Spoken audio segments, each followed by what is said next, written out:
in the East Coast, primarily in the East Coast in the U.S. Freezing rains, severe cold across 34 states. So here in Albany, we were prepared. Our staff was on point and kept up with the storm. We had a crew out there before the storm even started, pre-treating our roads and mapping out the strategy for handle such a massive storm. Keeping primary roads open for police and emergency vehicles to get to someone called for help. That was our primary goal and important during the storm.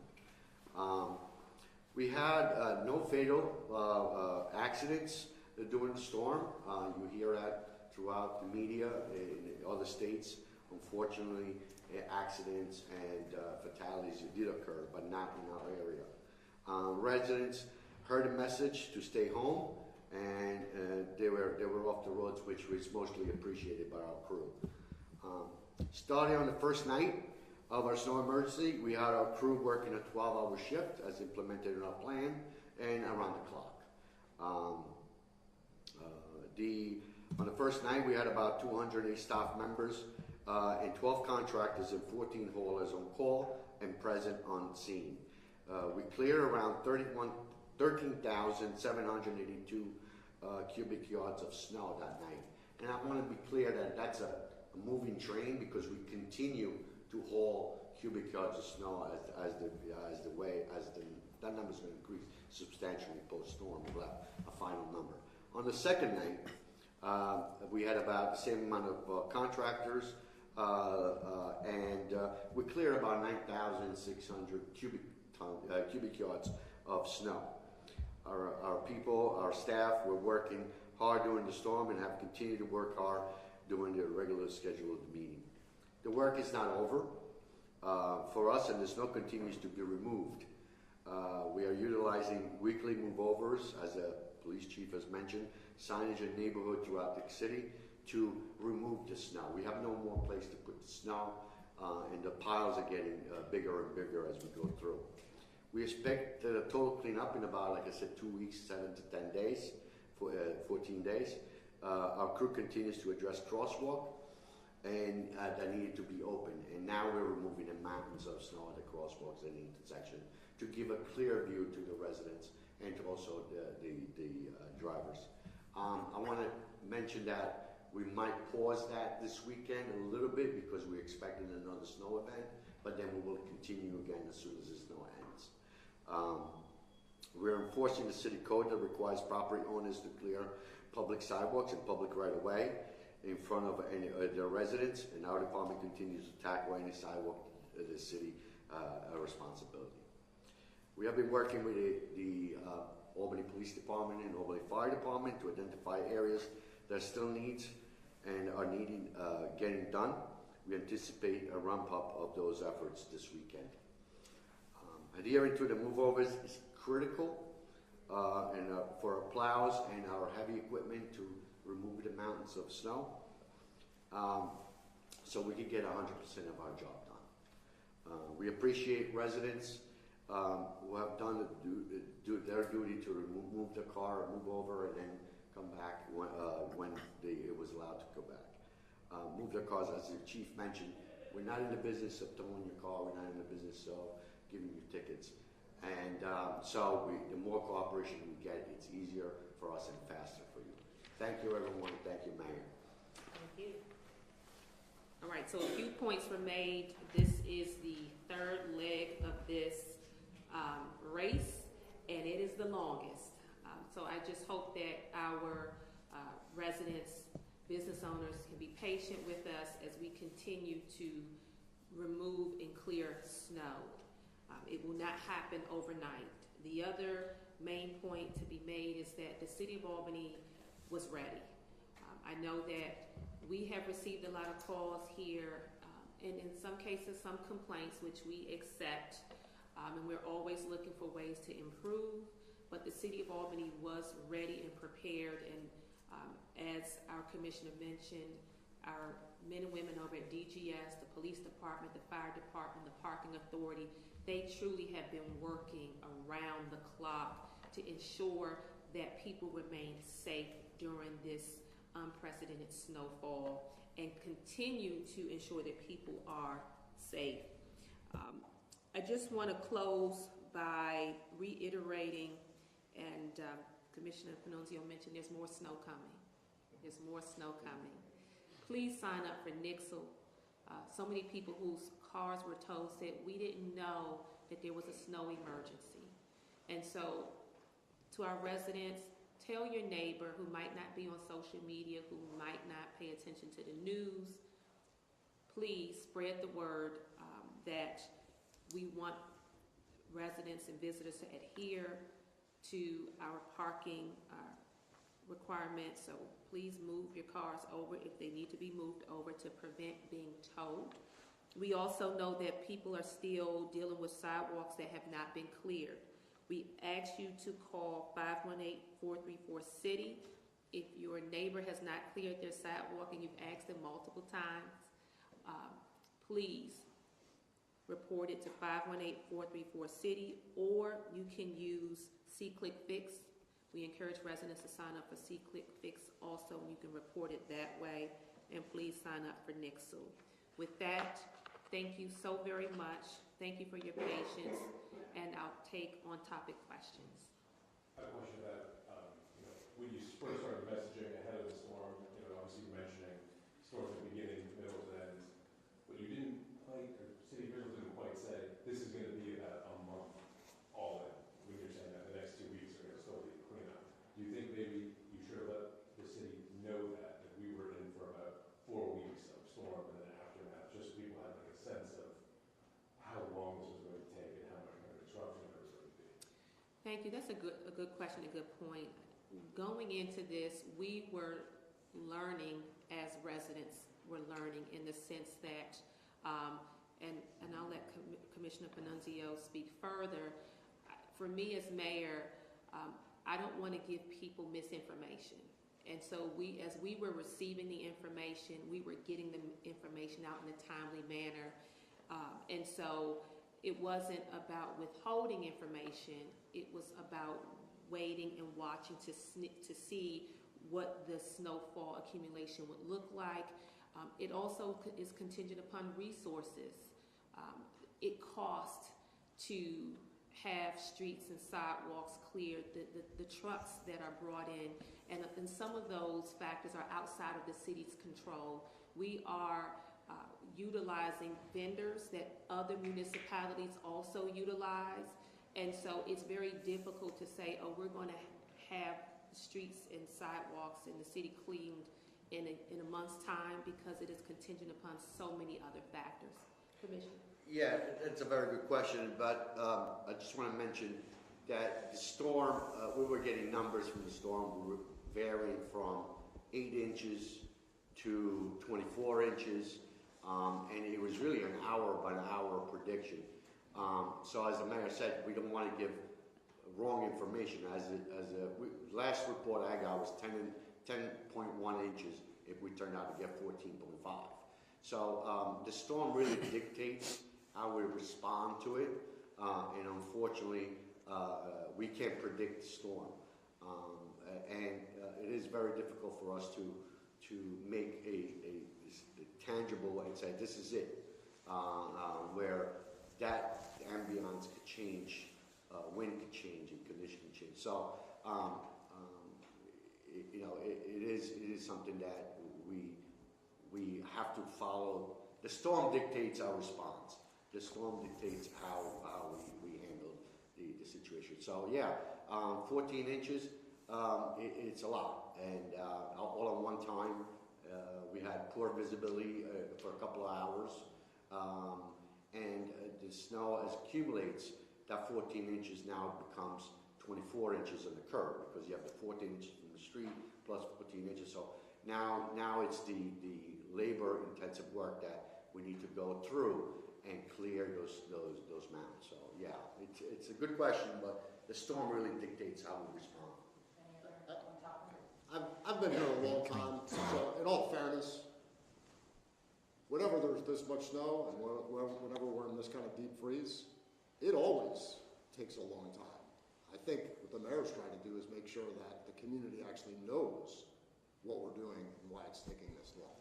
So I certainly understand people's frustrations, but maybe the frustrations are that we're actually trying to be communicative to people about what's happening. So I've been here a long time, and anytime there's this amount of snow, it's never gone and removed in 48 hours. It takes a long time for us to be able to do this. We have a lot of streets, a lot of on-street parking, a lot of one-way and narrow streets with people parked on both sides. And unless we're going to tow 2,000 cars and remove them completely off the streets and remove all the snow in 48 hours, which would take an amazing amount of vendors to come in and do that, and frustrate an awful lot of people, I think that would be an inappropriate response.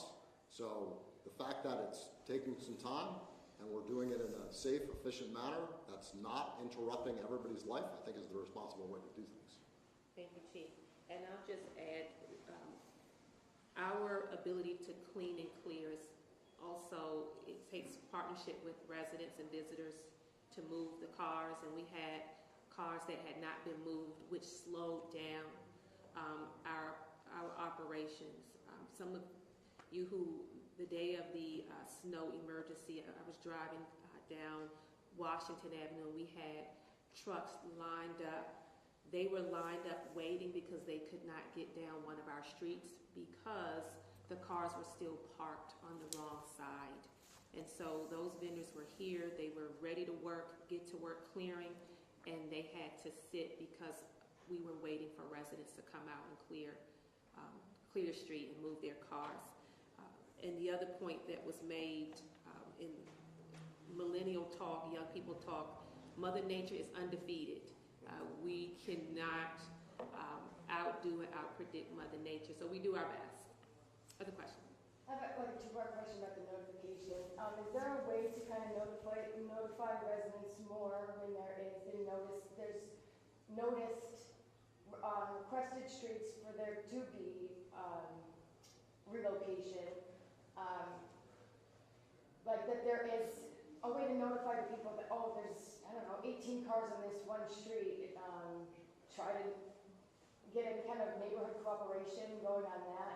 And I saw as soon as it turned 8, there was like a line of tow trucks, seemed to where there were many violators. And also for like Washington Park, I know that we notified for like Fryhoppers Run, like a lot of events that are good for the city, days in advance, don't park in but around then, there was no emergency, snow emergency. You can park in the park for the overflow lots. I was on the website looking, parking myself, and found it kind of confusing. And even in the area, I was unsure because there was not even a piece of loose leaf saying this is considered the overflow lot. So it was hard for me to know where to park without the concern of getting towed. And I think that was a concern of a lot of public because there's nothing being towed. Thank you for that. I think that there are always ways to improve communication. We live in a densely populated city with diverse groups of people, from young people to seniors, and not everyone is on social media, not everyone pays attention to the news, and I recognize that. What we did for this particular snowfall, I was 2 weeks on the job here, but I knew that we were going to have challenges with making sure that our message was getting out to the masses.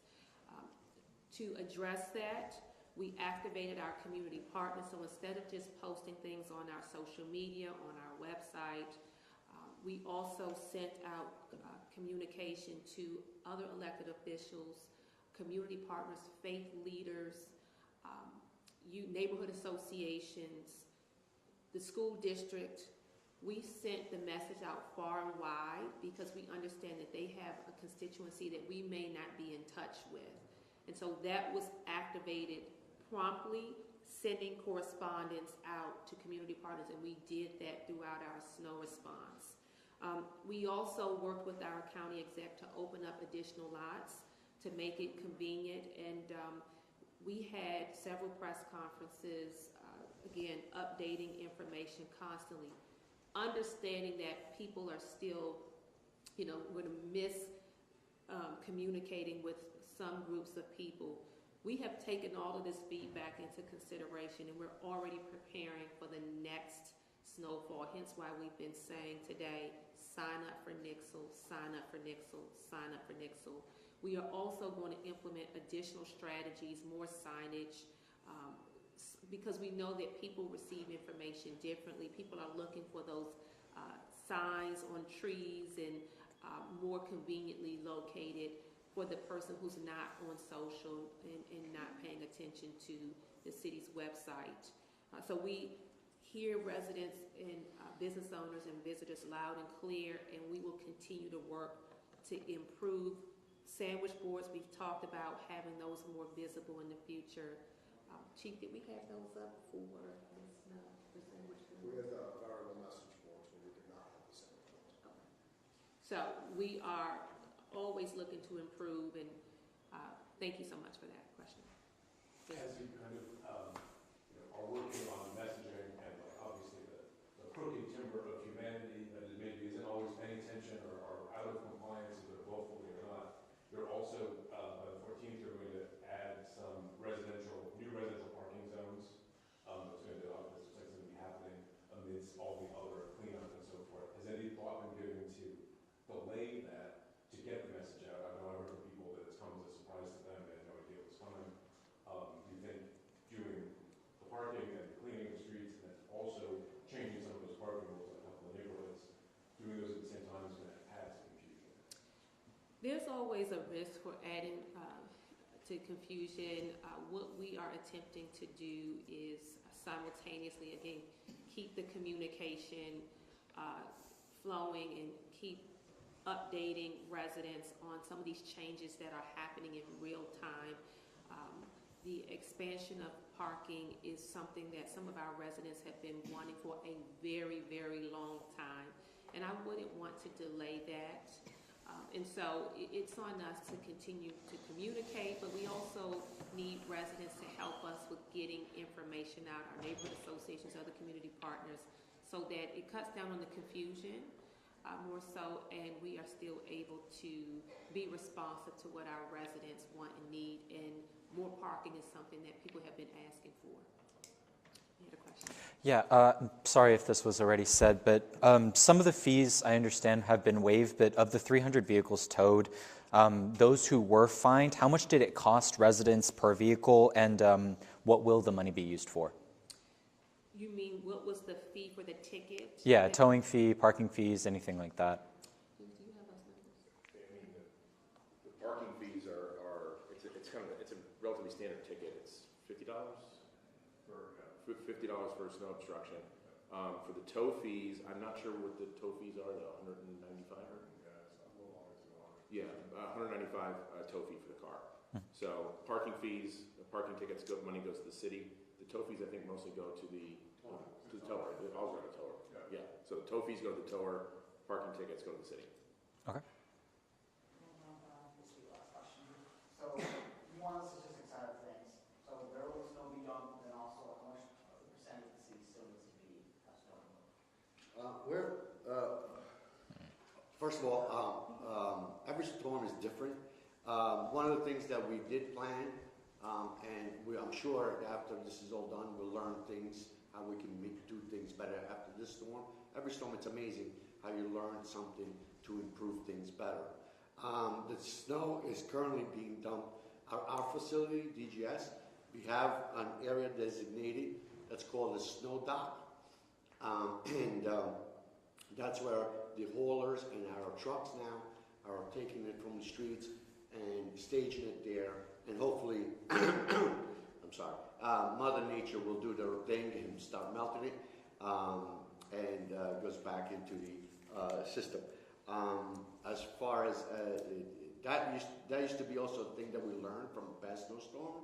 We used to have different snow docks, and now we have a more centralized and more in-house. It doesn't cost the city anything other than stage fee.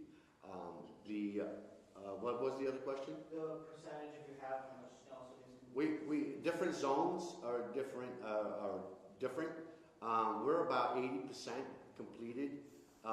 We have again, looking at each individual neighborhood, it's unique, and might be 80% in one neighborhood, 90% in another. It all depends on cooperation and how fast we can get our heavy equipment now to pick up the big mounds of snow and put it in our truck. So we're well ahead. Thank you so much, everyone. Appreciate you guys coming down. Thank you all. You didn't need this anyway. Oh, good job.